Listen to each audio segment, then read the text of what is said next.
20 days economic master plan में हमारा सबसे पहला चैप्टर जो है वो क्या है? डिमांड, जो कि हमारा इकोनॉमिक्स का सबसे पहला चैप्टर है। इस चैप्टर की वेटेज आपको 6 मार्क्स की देखने को मिल सकती है। ठीक है, 6 मार्क्स का ये चैप्टर आपको एग्जाम में देखने को मिलता है। हम इस चैप्टर का पूरा अच्छी तरीके से आज रिवीजन करेंगे। ये हमारी पहली वीडियो है। चलिए शुरू करते हैं। तो सबसे पहले हम यहाँ पे क्या समझेंगे? Meaning of demand. डिमांड क्या होती है? तो देखिए, demand refers to the quantities of a commodity which consumers are willing and able to purchase at a various prices during a particular period of time। तो जो भी पार्ट मैंने यहाँ पे हाईलाइट करके रखा हुआ है, अंडरलाइन करके रखा हुआ है, ये आपके कीवर्ड्स हैं। आपको ये पॉइंट्स बहुत अच्छे से इस डेफिनेशन में इंक्लूड करके लिखना है।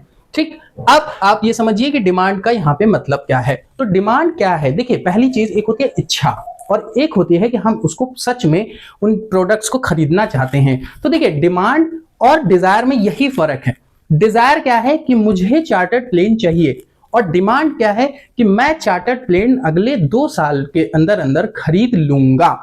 इसका मतलब क्या हुआ कि हमारे पास तब तक फंड आ जाएंगे और हम उसको परचेज कर लेंगे। ठीक है, और डिजायर क्या है कि खरीदेंगे, पता नहीं कब खरीदेंगे। ठीक, तो इसको सिर्फ एक हमारी इच्छा में ही कंसीडर किया जाता है कि ये हमारी डिजायर है। तो डिमांड में 2 वर्ड्स जो हमारे कीवर्ड हैं वो जरूर आने चाहिए। पहली चीज, we are willing to buy and able to purchase, मतलब हमें पैसा पे करने के लिए हमारे पास पैसा भी होना चाहिए।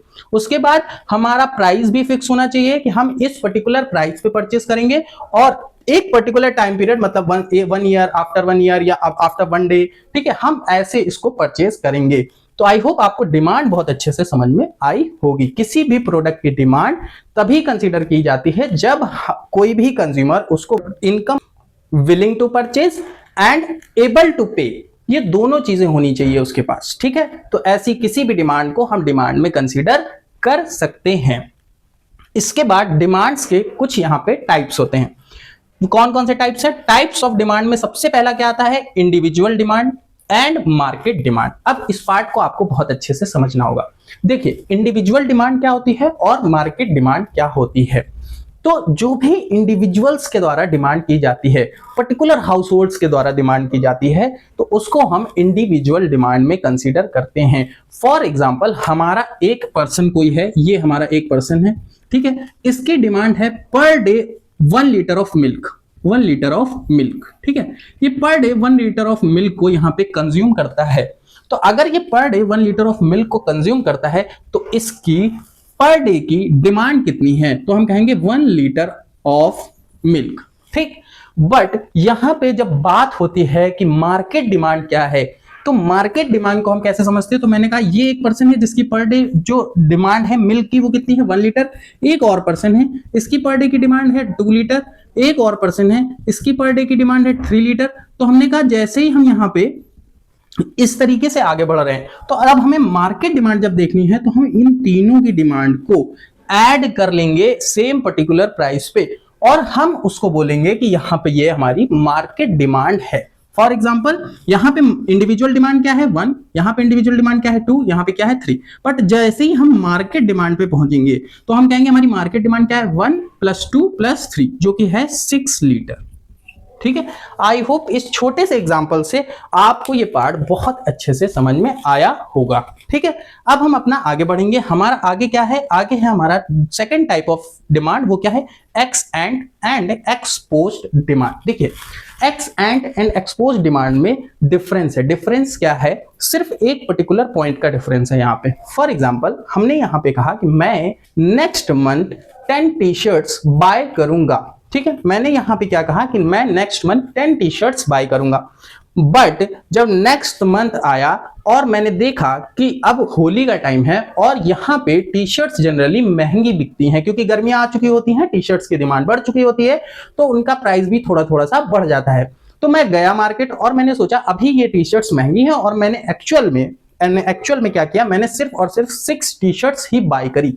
तो जैसे ही मैंने 6 टी-शर्ट बाय करी, और मैंने प्लान कितने का किया था? मैंने प्लान किया था 10 टी-शर्ट्स बाय करने का। तो ध्यान रखिएगा कि यहाँ पे जो ये 10 टी-शर्ट बाय करने का हमारा जो पहले की डिमांड थी, मतलब जो हमने प्लान किया था, उसको बोलते हैं एक्स एंड डिमांड। और जो हमने एक्चुअली टी शर्ट्स को परचेज किया है उसको बोलते हैं एक्स पोस्ट डिमांड। मतलब ex ante means planning of purchase of demand, purchase of commodity, and ex post actually we actually जो हमने परचेज किया हुआ है। ठीक है, तो ये हमारा आता है एक्स पोस्ट डिमांड में। इसके बाद थर्ड हमारा पोर्शन क्या है, जॉइंट डिमांड। और जॉइंट डिमांड आपको बहुत अच्छे से याद होगा। जॉइंट डिमांड हमारा बहुत इजी पार्ट है। इसमें हम ऐसी कमोडिटीज को बाय करते हैं जो एक के साथ दूसरी यहां पे यूज होती हैं। ठीक है, वो कौन कौन सी कमोडिटीज होती हैं, जैसे ब्रेड एंड बटर हो गया है, पेन एंड इंक हो गया है। ठीक है, इस तरीके से यहां पे ये प्रोडक्ट्स हमारे जॉइंट डिमांड में जाएंगे। जॉइंट डिमांड का मतलब होता है product uses with another product. ठीक है, उसके बाद फोर्थ हमारा क्या है, डिराइव डिमांड। ठीक है, डिराइव डिमांड क्या होता है ये आपको समझना है। तो डिराइव डिमांड का मतलब यहां पे बताया गया है कि हमारी डिमांड किसी और प्रोडक्ट की है। मतलब here we demand for a commodity and the demand increases for some other commodities। इस चीज को आपको लर्न करना पड़ेगा। तो यहाँ पे ये कीवर्ड था। अब यहाँ मतलब क्या है, इसका मतलब ये है कि अगर हमने मान लेते हैं हाउस की डिमांड करी हुई है, ठीक, तो यहाँ पे होगा क्या, हमने जैसे ही हाउस की डिमांड करी, हमारे पास अब अपने आप किन चीजों की डिमांड आने लगेगी, तो कंक्रीट की डिमांड आ जाएगी, ब्रिक्स की डिमांड आ जाएगी। ठीक है, और हमें यहाँ पे और किस किस चीजों की डिमांड आ जाएगी, वुड की डिमांड आ जाएगी, आयरन ओर की डिमांड आ जाएगी, स्टोन्स की डिमांड आ जाएगी। ठीक है, तो ये ऐसी कोई भी डिमांड जो हमारे एक पर्टिकुलर प्रोडक्ट को, प्रोडक्ट बोल रहे या जो भी कमोडिटी बोल रहे, हम उसको अगर डिमांड कर रहे हैं, उसकी जगह पे हमें अदर कमोडिटीज की डिमांड बढ़ती हुई दिखती है। ठीक, तो ऐसी किसी भी डिमांड को हम डिराइव डिमांड में कंसीडर करेंगे। उसके बाद हमारा जो डिमांड है वो कौन सी है, कंपोजिट डिमांड। कंपोजिट डिमांड का मतलब होता है मल्टीपल यूजेस हैं उस प्रोडक्ट के, तो इसको बोलते हैं कंपोजिट डिमांड। अब यहां पे मल्टीपल यूजेस का क्या मतलब है, फॉर एग्जांपल मेरी एक शॉप है जहां पे मैं क्या करता हूं, मैं वहां पे ग्लासेस बनाता हूं, ग्लासेस, प्लेट्स एटसेट्रा। ठीक है, और ये सारी ही चीजें किससे बनती हैं, ये सब बनता है स्टील से। ठीक, अब आप बताइए कि मेरी डिमांड क्या होनी चाहिए। अगर मेरे ग्लासेस की डिमांड बढ़ गई, मतलब मेरे पास ग्लासेस की सेल बढ़ गई, या मेरे पास प्लेट्स की सेल बढ़ गई, कुल मिला के ऑल काइंड ऑफ यूटेंसिल्स जो हमारे स्टील से बनते हैं, मेरी उन चीजों को बेचने की शॉप है, तो अगर उनमें से कोई भी एक प्रोडक्ट, या हम कहते हैं सारे प्रोडक्ट्स की डिमांड बढ़ेगी, तो यहां पे स्टील की डिमांड मुझे बढ़ानी पड़ेगी। ऐसी डिमांड को हम क्या बोलते हैं, डिराइव्ड डिमांड। सॉरी, ऐसी डिमांड को हम क्या बोलते हैं, कंपोजिट डिमांड। ठीक है, I hope types of demand आपको बहुत अच्छे से समझ में आ गए होंगे। ठीक है, उसके बाद हमारा क्या है, डिटर्मिनेंट ऑफ डिमांड। ये पोर्शन आपका बहुत इंपॉर्टेंट है, इससे रिलेटेड क्वेश्चंस आपको बहुत ज्यादा एग्जाम में देखने को मिलेंगे। ठीक है, पहला इसमें क्या है, डिटर्मिनेंट सबसे पहले है प्राइस ऑफ अ कमोडिटी। तो सिंपल सा आपको ये फॉर्मूला पता होना चाहिए कि प्राइस से डिमांड का सीधा कनेक्शन नहीं होता है। यहाँ पे हमारा प्राइस से डिमांड का इनवर्स रिलेशन होता है। इसका मतलब क्या है कि प्राइस बढ़ेगा तो डिमांड गिरेगी। एग्जाम्पल, हमने यहाँ पे कुछ टी शर्ट्स देखी जो कि 500 रुपए से स्टार्ट होती थी, अब वो 400 रुपए से स्टार्ट होती हैं। तो 500 रुपए की थी तो मैं 4 टी शर्ट लेता था, बट 400 रुपए की हो गई तो अब मैं वही 2000 रुपए में 505 टी शर्ट्स ले सकता हूं। तो ऐसे में हमारी डिमांड बढ़ जाती है। प्राइस गिरेगा तो डिमांड बढ़ेगी, प्राइस बढ़ेगा तो डिमांड गिर जाएगी। ठीक है, इसके बाद सेकंड क्या है हमारा, इनकम ऑफ द कंज्यूमर। तो ऐसे केसेस में क्या होता है कि प्राइस नहीं बढ़ता है और ना ही प्राइस घटता है, कुल मिलाकर प्राइस में कोई चेंज नहीं होता है कमोडिटी की।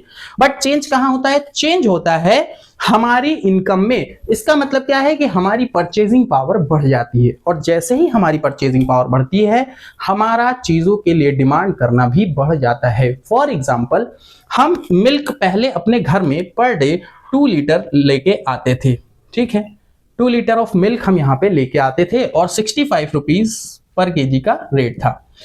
अब हुआ क्या कि मिल्क तो 65 का ही है, बट इस समय हमारी मान लेते हैं इनकम जस्ट डबल हो गई। ठीक है, और इनकम जैसे ही बढ़ी तो हमने क्या किया, हमने कहा 2 लीटर ऑफ मिल्क नहीं लेंगे हम, अब हमारे पास पैसे हैं, एक्स्ट्रा हैं, तो हम अपनी जो हेल्थ पे ज्यादा ध्यान देंगे और हम हेल्दी फूड्स का कंजम्पशन बढ़ा देंगे। तो हम यहाँ पे 4 लीटर ऑफ मिल्क ले परचेज करना स्टार्ट कर देंगे पर डे में। ऐसे प्रोडक्ट्स, ऐसे मतलब इस तरीके से जब हम कमोडिटीज का डिमांड बढ़ा देते हैं तो इसको बोलते हैं जब प्राइस में चेंज नहीं हो रहा है बट हमने फिर भी डिमांड बढ़ा दी, तो ऐसे केसेस में या तो इनकम हमारी बढ़ रही होगी या तो अदर डिटर्मिनेंट यहाँ पे आएंगे। बट इनकम के लिए मैंने आपको ये एग्जांपल प्रोवाइड किया हुआ है, ठीक है। ऑफ अ कंज्यूमर जो है ये चेंज होता है तो इसमें 3 टाइप के गुड्स आते हैं जिन पे अलग अलग इफेक्ट पड़ता है, ठीक है। 3 टाइप के गुड्स कौन कौन से होते हैं? पहला है नॉर्मल गुड्स, जो हर इंसान खरीदता है, इनको नॉर्मल गुड्स में हम कंसीडर करते हैं।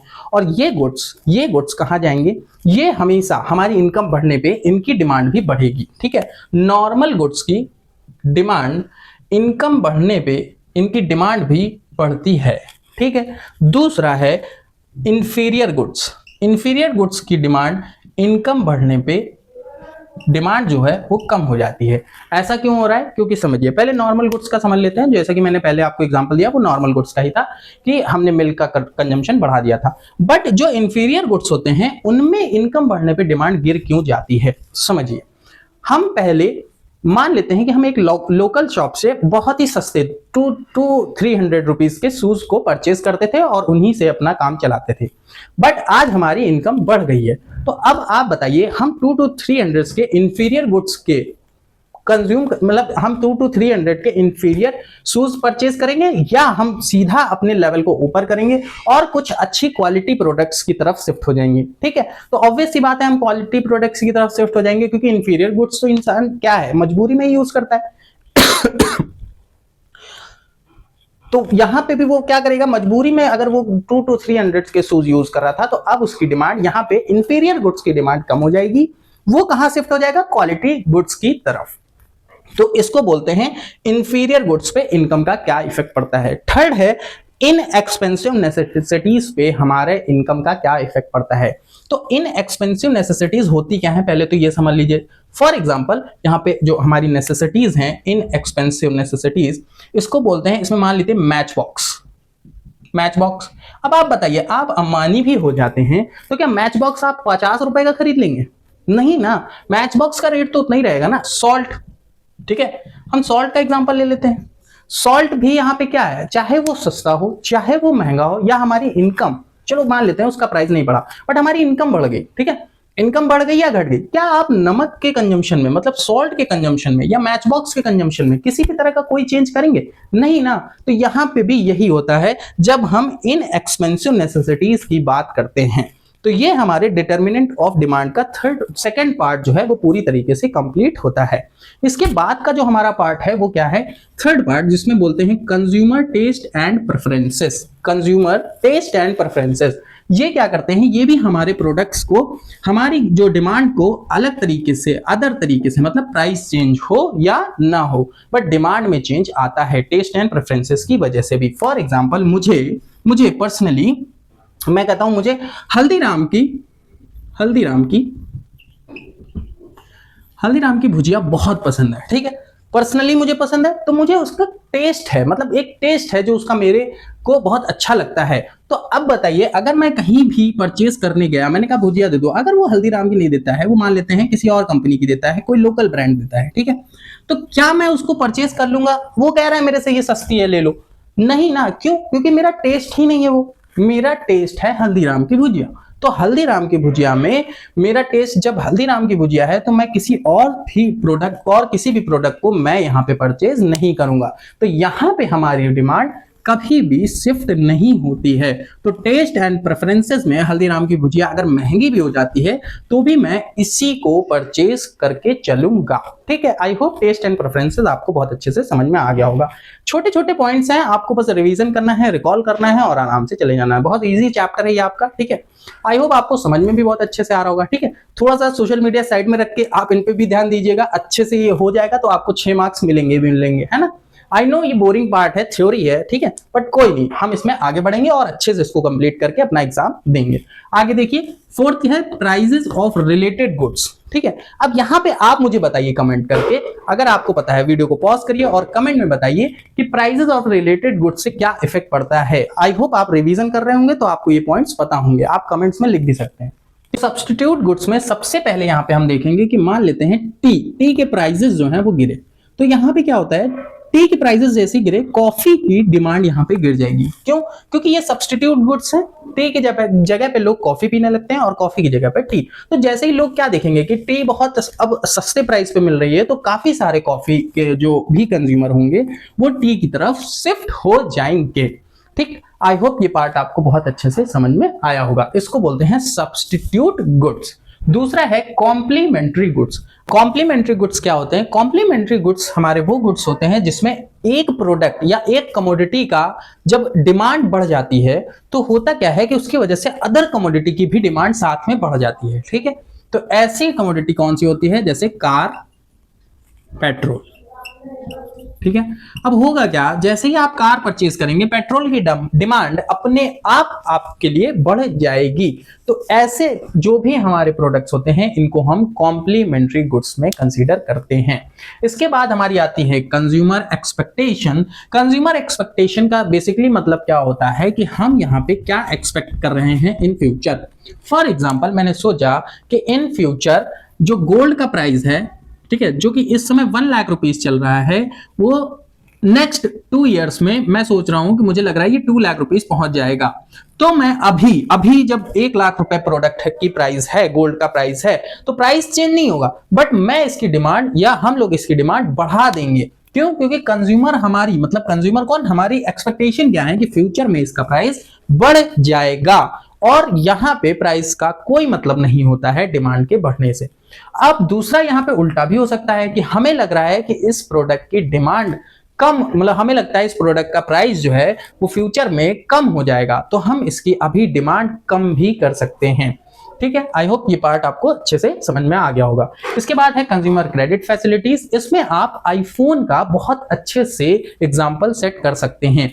कैसे? तो देखिए, अच्छी क्रेडिट फैसिलिटीज की वजह से प्रोडक्ट की डिमांड बढ़ जाती है। फॉर एग्जांपल कैसे? देखिए, अगर आप अभी आईफोन लेने जाइए तो 70 to 80,000 का हमारा कोई भी आईफोन, एक बेसिक आईफोन हमें यहाँ पे मिलता है। 70 to 80,000 का एक साथ पैसा देना बहुत सारे लोगों के लिए इतना आसान नहीं होता है। क्यों? क्योंकि ये एक मेजर पोर्शन है। ठीक, बट आईफोन ने यहाँ पे बहुत अच्छी पॉलिसी क्या लाई कि उन्होंने अलग अलग तरीके की बहुत सारी क्रेडिट फैसिलिटीज अवेलेबल कराई लोगों को, और बहुत आसान इंस्टॉलमेंट्स पे या कह ले बहुत छोटी छोटी इंस्टॉलमेंट्स पे आईफोन को सेल करना स्टार्ट किया, जिसकी वजह से आज इंडिया में आईफोन की बहुत सारी डिमांड बढ़ चुकी है।